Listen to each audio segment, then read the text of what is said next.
Hi, Gareth. Good to see you. Hi, Rob. Gareth, it's a big squad you've named again. 29 players in total to cope with the 3 games. You've lost a couple of players through injury, clearly with Calvin Phillips and Danny Ings perhaps the most notable. But unusually in recent times, you haven't got any first-time call-ups. There's no new boys in the squad. What are your overall thoughts? Well, clearly managing the 3 games is a challenge, and the friendly in particular gives us an opportunity to look at players, to look at find out about people, which we've managed to do in the last couple of months anyway. I think we've given 10 debuts in this period, so that's quite a significant turnaround in terms of players. But some of those players have really grasped that opportunity and have added not only to the strength of the squad, but really pushing some of them for a place in the starting 11. So when you have as few games as we do internationally, every one of those games is really important and really valuable. And so we're trying to balance not too big a squad, which of course means you've got a lot of players on any given match day not starting. But equally, under normal circumstances, some boys wouldn't have the opportunity to even be with us. So it's good experience for us. We learn a lot about the players. We've got some very good games to look forward to. And once again, as a nation heading towards a difficult time, we're privileged to be playing football, and we recognise how fortunate we are to be doing that. 2 obvious headlines, Gareth. Phil Foden back in, Mason Greenwood not back in. Yep. Why the difference? Well, they don't come as a pair. They're individual players with their own strengths and individual talents. We are looking at the balance of the squad positionally, firstly. Phil has had quite a lot of football with his club most recently, and Mason has had less game time with United. I've had a good chat with Ollie about his development, and I feel it's better for him to stay with the club at the moment and to develop over the next few months. But they were both available. There's no sort of carryover from what happened in September. That's done. Both available for selection, and both are going to be very good players. There's no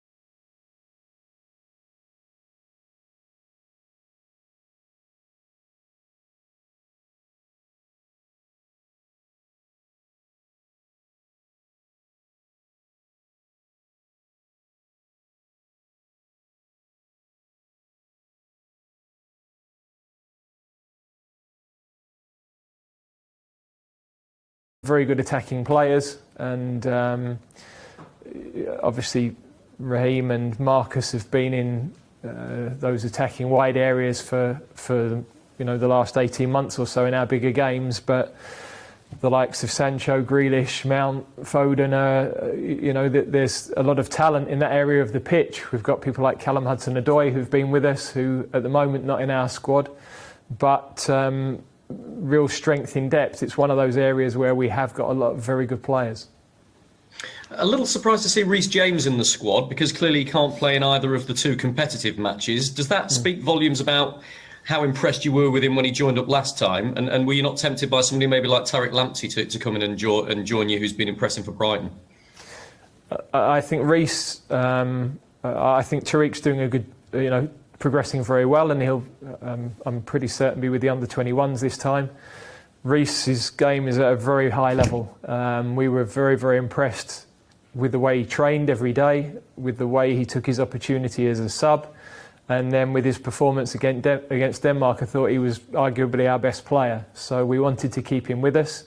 He's of course got to learn from what happened at the end of that Denmark game. That's not acceptable, and it's cost him the opportunity to play in some of the qualifiers for us. But we were very, very impressed, as we have been, with his club form, and we think to be able to involve him in the game against Ireland is something we wanted to do.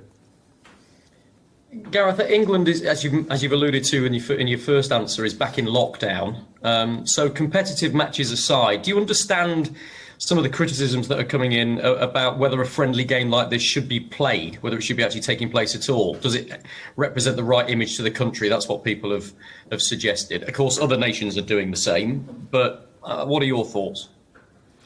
Well, I think football generally, everybody has recognised the opportunity to provide entertainment for people, to show some signs that something close to normality can take place, to give hope to people, really. For me, when we talk about international friendlies, I mean, other sports call them test matches. That's as they are, really, because for the players that play in them, they're a massive moment for them and their families. For us, they're a great opportunity to learn and improve. So I'm not really distinguishing between one being more important than the other. Of course, with some experienced players who we don't need to see as much of, and we've got to look at how much football all of our players across the board are playing. But in terms of the broader lockdown picture, of course, we have huge sympathy and empathy with people who aren't able to carry out their businesses at this time. We know how difficult that is for everybody as a nation. So, again, we've got to recognise the privilege we've got to be able to do our job. And you hinted at workload there. I mean, look, there's been a 15% rise in the number of injuries in the Premier League so far this season. And a lot of Premier League managers are telling us it's down to the sheer workload for their players. You've got the players there potentially playing 3 games in 7 days. Do you understand the fears of some of those managers? Is it something you're going to try and accommodate, maybe not play any players in all 3 games, for example? Well, I think we managed that as well as we could last time, really, and that's the purpose of the bigger squad. I don't think this is a surprise to anybody. Everybody knew a very short turnaround at the end of last season. Nobody had a full pre-season and a fixture schedule across the board that's too congested this year. So I don't think anybody is surprised by it. Everybody's trying to manage it the best way they possibly can. Last one from me for now. You know Jordan Pickford very, very well. And he's having a tough time of it. You've been very loyal to him for the last 2 or 3 years, really. He was dropped by Everton at the weekend after 120 consecutive matches. Is he still not your number one? And what do you say about the pretty horrific abuse that he's been getting on social media as well? Well, when people say I've been loyal to him, I mean, he's deserved that. His performances have been excellent for us. And so that's not been a difficult decision for me. We have some competition for places, but I'd have to say that there's nobody that I think is challenging seriously at the moment to push him out of that position. And so in terms of how his club are looking after him, he's got a hugely experienced manager there who's won everything in the game, and he's in a very good place with that. I understand the passions that happen when there's a local derby, and it's not for me to get involved in what happens between sets of supporters and the rivalry, but of course any abuse or threatening behaviour to anybody, we're seeing a lot of examples of this in various guises on social media, and I think that's a concern for everybody, really. Okay, thanks for now, Rob. A reminder to everybody that if you've got a question, please raise your hand or register your interest in the group chat box. So who would like to go next? Okay, while you wait for interest to register, if Rob, do you want to carry on from where you were? I've certainly got more, yeah.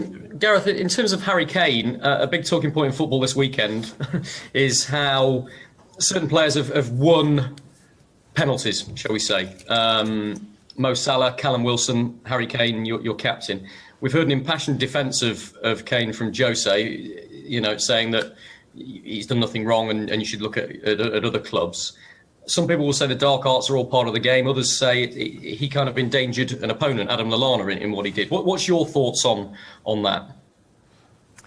Well, all I've seen in our matches with Harry is Harry get kicked from pillar to post and not really protected on the field. So I can only speak about the games with us through the World Cup and beyond the World Cup. Every time we play, he seems to be a target for opposition defenders, and opposition players seem to get away with a hell of a lot against him. So I would welcome a bit more protection for Harry in terms of how that looks like during the games, frankly.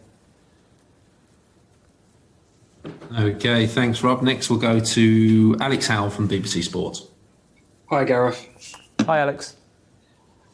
Just a couple on two of the midfielders. What's impressed you about Phil Foden and James Ward-Prowse, their recent form? Well, I think we're not just judging them over the last few weeks. We're looking at a longer period, of course. James is a player who has worked with us for a long time. He's getting more responsibility with his club, playing in a more central position this year more regularly, and he's got a good range of passing. With his club, they press well, so his work on regains and protecting his defence is good. His set plays are world class, really. You know, he's got as good a delivery as any player I've ever played with or managed. He really has a high level of ability, as we saw with the 2 goals last weekend. I mean, as soon as the free kicks are given, you fancy him. You know the opposition are in trouble. So that's an incredible talent that he's got. With Phil, we've known his pedigree for a long time. He's starting to get more game time with Manchester City, both in the league and in the Champions League. Great creative player. I think also, a real eye for goal as well. And what impressed us when he trained with us last time, as well as his time on the pitch, he was threatening the goal more than perhaps I expected. There's a ability to do that, but also a desire and a hunger to do that within players, and he definitely has that. He showed that coming on in the game at West Ham a few weeks ago straight away. So he's a very exciting talent. But as I said earlier, we've got a lot of very good players in that area of the pitch, and there's really strong competition for places. And is that something you'll be looking more for, more goals from midfield, mentioning set pieces and Phil Foden threatening? Well, you need goal threat from everywhere, really. I think any team wants players throughout the pitch to be able to chip in with goals. You don't want to be relying on one goal scorer. We've been able to distribute those goals over the last couple of years a lot more evenly. If we look at the last Nations League campaign and the Euro qualifiers, all of our forward players have been able to score. We've had defenders score a lot of goals from set plays. We've had midfield players score. So, we're fortunate that we've got players throughout the pitch who can chip in. Thanks, Alex. Next, we'll go to Kerry Brown from beIN Sports. Hello, Gareth. Hi, Kerry. Since we last saw you, in fact, sat next to you in the pre-match press conference was Marcus Rashford asking the government to extend their voucher scheme to school meals. They didn't do that. Instead, he united a whole nation. We haven't seen you since then. Can you tell me, as the England manager, how much pride that filled you with, and how much that spirit needs to be taken through this difficult period in England? Well, I think we did speak a little bit about how remarkable the achievement was that he'd got to at this point a month ago, and of course he's taken that on a stage further in the last few weeks. So you couldn't speak highly enough of either the cause that he's trying to affect or the work that he's done to be able to do that, and also to engender the support from so many different people around the country who are joining in with that campaign and have joined in that campaign over the school holidays to help to feed young people. So it's, I couldn't speak highly enough of what he's done. And for Harry Maguire, who had quite a tortuous final match with England, of course, that red card, many people drawing question marks over what he could achieve. You had no question mark over that. How do you assess his last few weeks for Manchester United?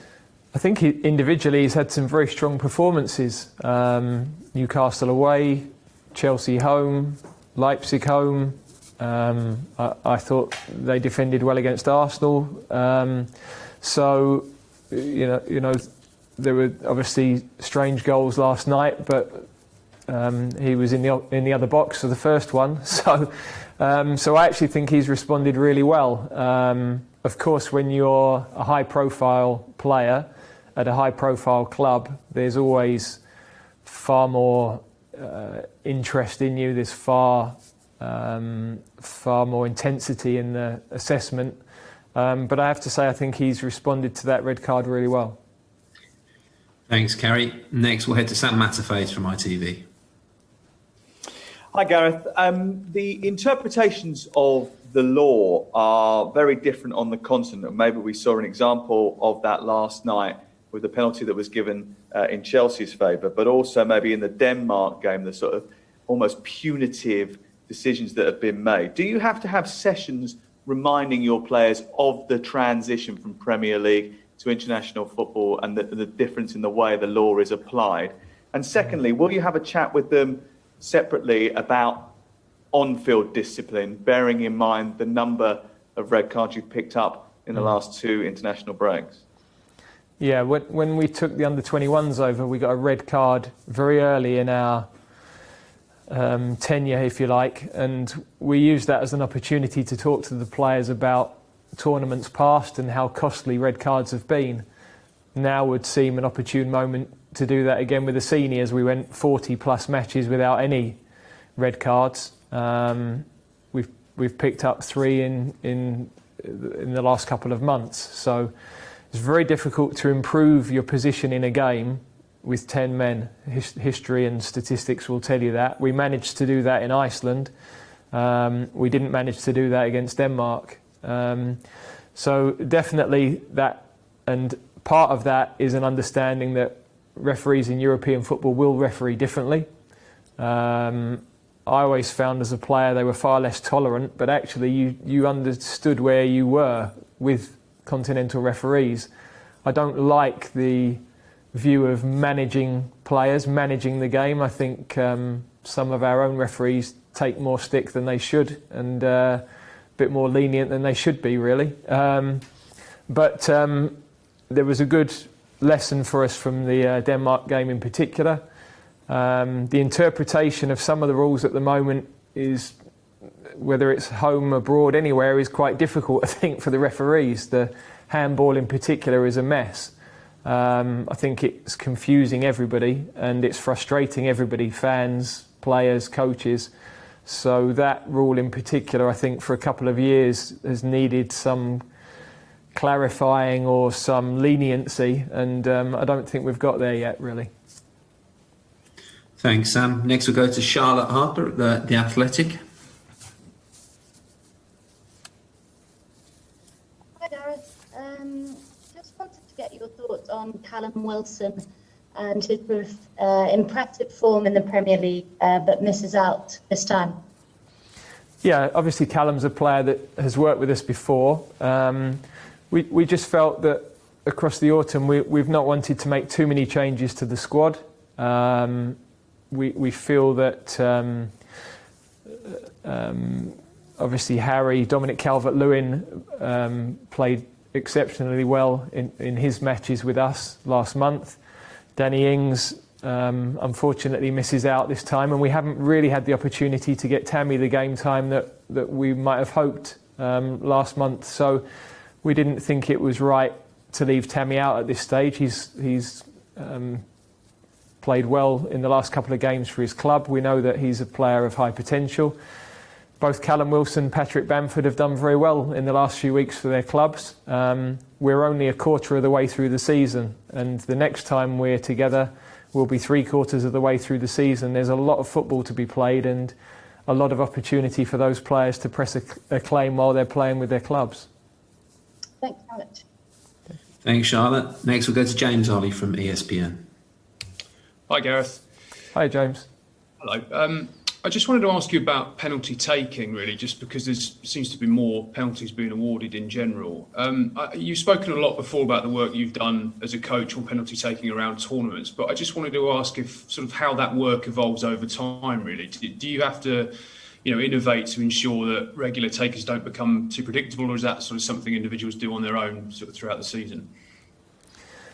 Well, I think the regular penalty takers would carry out that work on their own, really. I think players practice. You're always willing as coaches to lend them time on that, but I think those regular takers have dedicated routines that they're comfortable with. They know the sort of preparation they want to go through. They know how many they want to practice. They know how they want to practice them. They've got a very clear picture in their mind, and I think where we've tried to affect people's thinking is with those that don't take as regularly, because I think if you start to mess with technique that doesn't need fixing, then you probably can only make that worse. So our regular takers, we facilitate the practice. We're there to make some observations, but really we've got some players with very, very good records with their clubs, Rashford, Kane in particular. And they just continue to practice with another group who also are looking to take penalties with their clubs or take them less regularly with their clubs. And we're fortunate to have some very good executors of that skill, really. How often do you review your designated takers? Well, on a game-by-game basis, whenever we're naming a team, we're making sure if our regular taker wasn't on the pitch, then who would take them? If that player was off, who's next? So we'd always make sure that we knew the batting order and that the players know the batting order going into the game. I think you're trying to avoid any confusion in those moments where maybe a player is fouled for a penalty, he's the normal taker and he has to end up off the pitch. So it's just part of planning for any game, really. Okay, thanks, James. We've got time for a couple of more, starting with Anish Dogra from the Black Collective of Media in Sport. Good afternoon, Gareth. You have a wide pool of attacking options in your squad, and given the exceptional run of form, some of them, all of them are in fact, how difficult is it to pick some of them over the others? Yeah, that's always the conundrum, because you're trying to match people's performances in different games, in different tactical setups with their clubs against different levels of opposition. Some are playing in the Champions League, some are not. Some are playing every 3 days, some are playing once a week.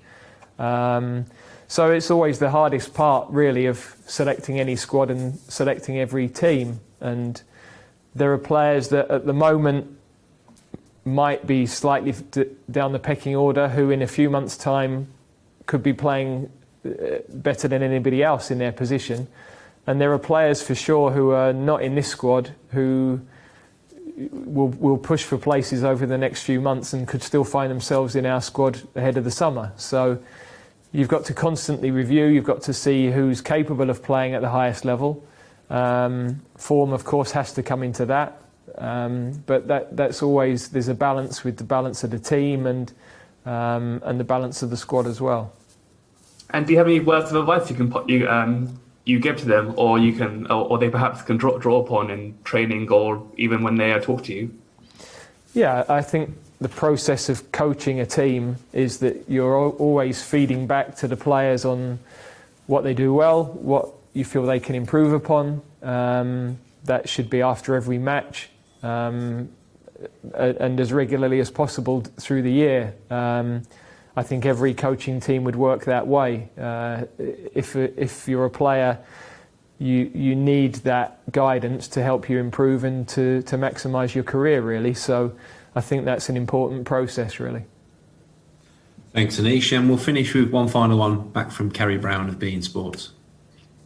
Thank you, Gareth. Just following up with Mason, this is a player that you gave a debut to. He then made a personal error of judgment, went away. He'd been a regular start for Manchester United at the end of last season into the Europa League final. It was a case of managing minutes, and now he's not being called up for England again, struggling somewhat. What are your words of advice for him? Because players do go through fits and bursts, and unfortunately, great moments can come, and then great drops can happen, as Harry Maguire himself has gone through this year. Well, the first thing is that we've got huge belief in him as a young player, and he's on an incredible trajectory, really, for somebody who's so young. So although this might be a small disappointment for him, there's a huge amount of time ahead of him. He's an outstanding finisher, an outstanding goal scorer. He's over the last couple of months not had a huge amount of football, but that's going to happen. This is an incredibly long season, and he had a very, very short break as well at the end of last season. So, he'll be resilient enough, and is with a club that care for young players very well, deal with young players very well. They've managed his trajectory extremely well to this point, and I know they'll continue to do that. I've spoken with Ollie this week, and we're aligned on trying to help him to be the best player he possibly can be. Okay, sorry to disappoint some of those waiting, but we'll conclude the TV press conference here and move into the radio broadcasters next. Thanks very much. Thank you.